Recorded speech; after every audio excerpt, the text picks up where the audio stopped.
কলাকে ইংরেজিতে কি বলে? কি লেখা আছে? কলা একা তো বাংলাতে হলো, আমি বললাম ইংরেজিতে।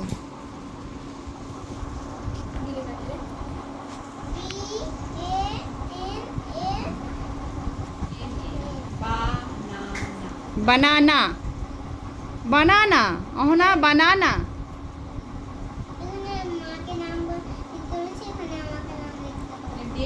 না, ওখানে ডেট লিখতে বলেছে, এখানে সই করতে বলেছে। তোমার টিচার তোমার সই করবে। সই মানে তোমার নাম।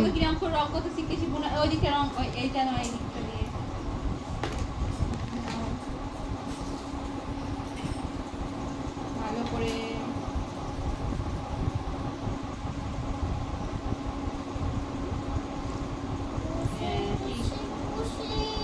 আস্তে আস্তে রং পারে না যায়। কলার মধ্যেই যেন হলুদ রংটা থাকে। কলার হলুদ রংটা কি বাইরে থাকে? তোকে যদি একটা কলা দিই, কলার বাইরেটা হলুদ থাকে না কলাটাই হলুদ থাকে? তুই বল, তুই বল সত্যিকারের কলাতে কি থাকে?